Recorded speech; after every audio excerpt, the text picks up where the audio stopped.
all, I want to say thank you to the Rotary.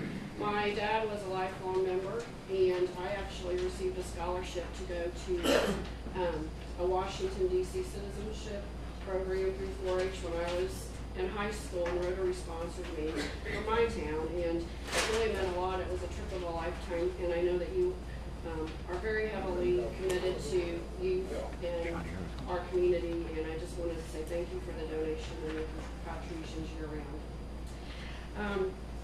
I have to apologize. I have been suffering from allergies the last week, and I woke up this morning and my right eye was swollen shut, and my nose is running, and I probably sound a little raspy, so I apologize for that.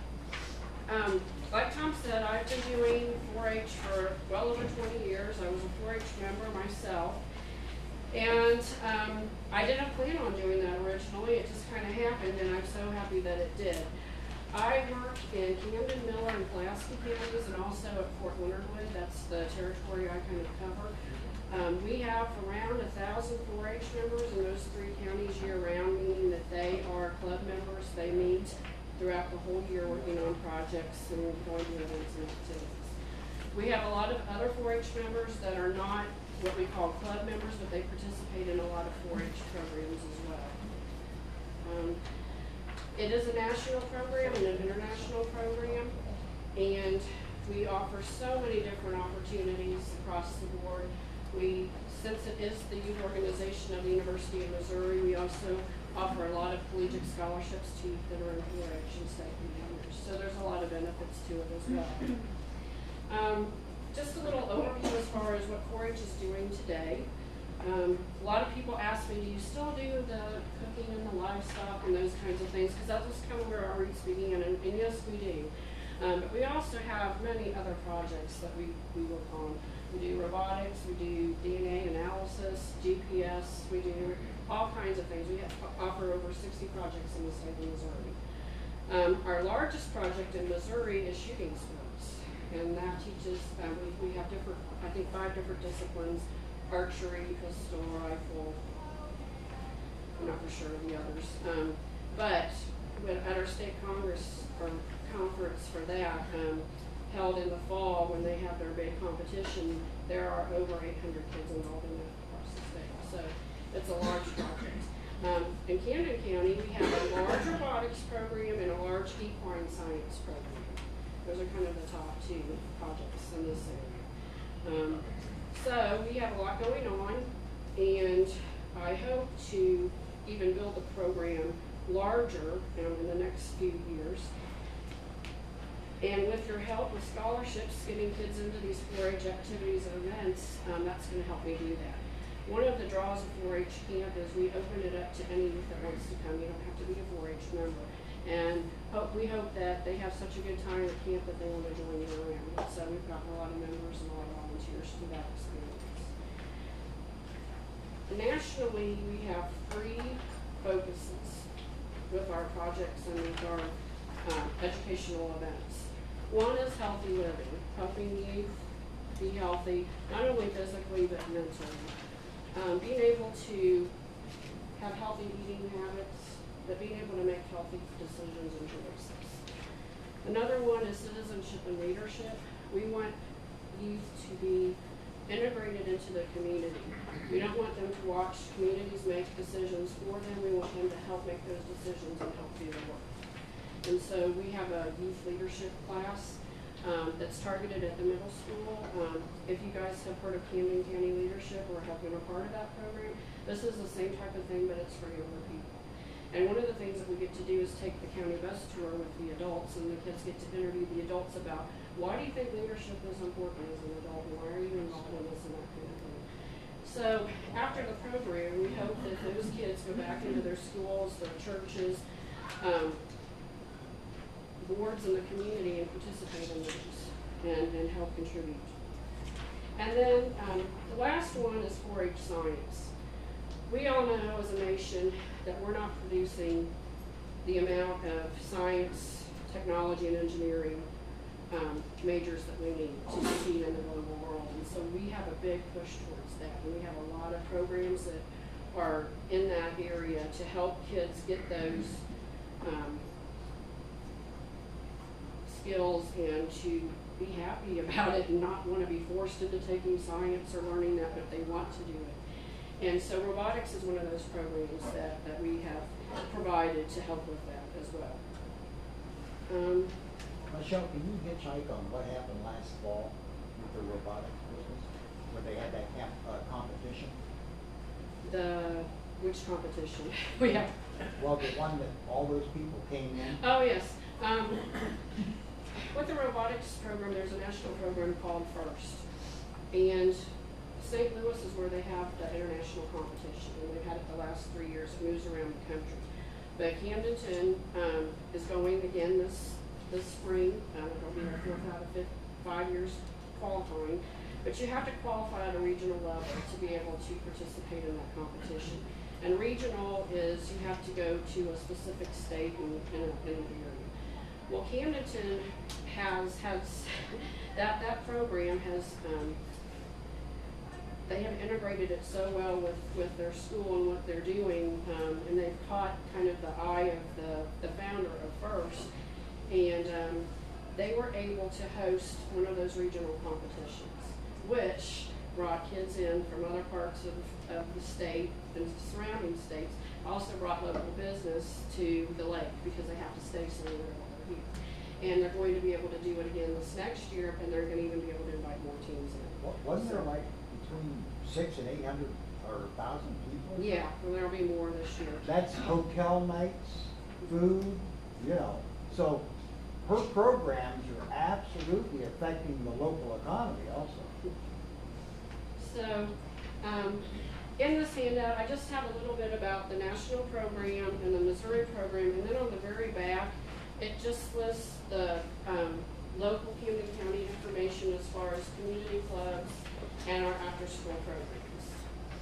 We reach youth a number of ways. One is our community clubs, where they become a member year-round and run for office and have projects and compete in events and contests.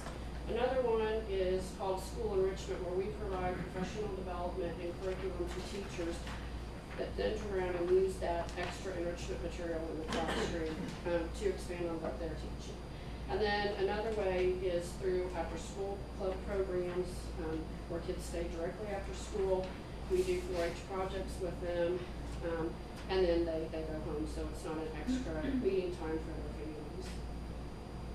So those are some of the ways that we introduce 4-H into the community. And I have to say, Tom has been on our extension council. I think, is this your second year? Third year.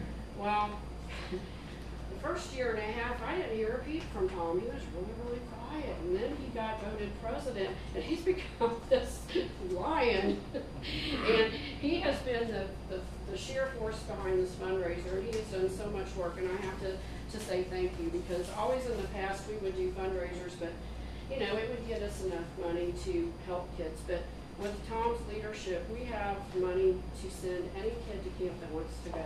I do not want money to be the reason why a child can't go to camp.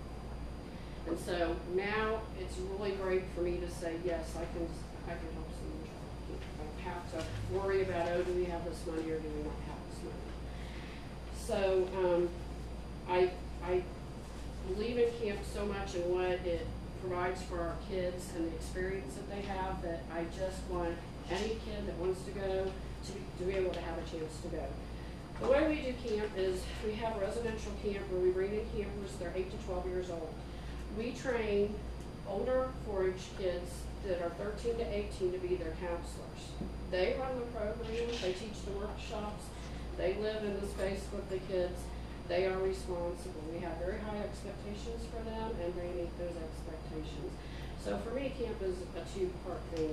We put it on for the campers, but then we're developing these future leaders and these counselors. And I have these 16, 17-year-olds that they're already planning camp activities. You know, they work in the summer. They take off work willingly. They don't get paid to do this. They want to because they believe in it and they love it so much. And to watch those campers become counselors and then maybe hired on as camp staff, some of them become 4-H youth specialists. I mean, it's really, really fun to watch that development go on. But in this brochure are the camps that we're offering this summer. The Aqua Robotics Camp, it's a day camp, it's not residential, but it's a sea coach camp. And I came last year and talked about that, if, for those of you that were here. But it is a really unique camp where kids basically build an underwater ROV. They build the whole thing, they have to design it, and they build the controls. It's a lot of electrical engineering concepts and a lot of naval architecture and marine concepts for that one. And it's a really great experience. And then they get to do a competition at the Laurie Pool to see how well they did. The next one is shooting sports, and it's at Camp Clover Point here at the Lake Ozarks State Park. And they do air rifle, air pistol, and archery. This is more of a beginner type of camp. If someone's interested in these things, but maybe they've never had the opportunity to do them, or they're just getting started into it, maybe it's their first year, we bring in our state volunteers from our state team, and they teach these disciplines, but they still get that overall camping experience. And then the focus on photography one of my 4-H volunteers, who happens to be the graphic designer instructor at LCTC, he has helped me with camp for several years now, but he is going to bring his high school students, and they are going to teach digital photography as a full-on residential camp.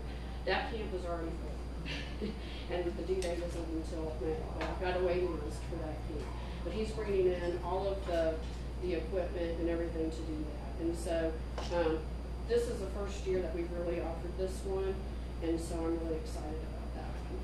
And then our residential camp is being held out at Windermere, and it's 3 days and 2 nights, and we do lots of different things. It's an unplugged camp. They cannot bring in their cell phones or iPhones or MP3s or anything like that. It's technology free. We want them to enjoy the outdoors as a classroom and learn to socialize with each other, because we've kind of lost some of those skills. So that's basically everything I have to share as far as the camping program. Yes. If kids live in, say, adjacent counties like Morgan or Miller, or maybe even in Camden where it's school Osage, can they get involved in what you're doing in Camden and Pulaski County? Yes. Miller County, Morgan, and Montauk, they camp at Camp Clover Point. So there's a 4-H camp that camps there. We camp at Windermere. We used to camp out at Clover Point, but there is a 4-H camp for anybody in the surrounding areas. If there's not, or like a lot of kids come and spend the summer with their grandparents, and they come to our camp. So it's open to whoever wants to participate. Yes. What are the ages? Maybe you said it and I missed it. What are the ages?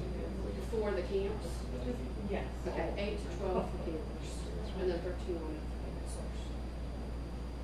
for 4-H has 5 to 7 is what we call Clover Kids. It's our kind of a junior program where they, you're getting them together to learn some projects and things, but it's non-competitive. And then 8 to 18 is our 4-H program. I got a question. I'd just be interested in a show of hands of how many of us have ever been in 4-H clubs, like I was. Some, but not all. See, I grew up in a farm community where all the kids were 4-Hers. Yeah. Now all of our parents are 1 or 2 or 3 generations removed from farming. It's interested me how 4-H has expanded into town kids. We have something for everyone, really. I mean, Miller County, they have a huge livestock program, but they also have a very large photography program, and cake decorating is one of theirs, and food preservation. And Pulaski County with Fort Leonard Wood, they have a lot of different, I would say, non-traditional programs. The interesting thing about 4-H is we have partnered with the Army, and there is a 4-H program in every installation in the world with the Army. So if a kid is in 4-H at Fort Leonard Wood and they get deployed somewhere else, they can be in 4-H there. And one of the reasons why we did that is so there was some kind of stability, something that was the same, no matter how often we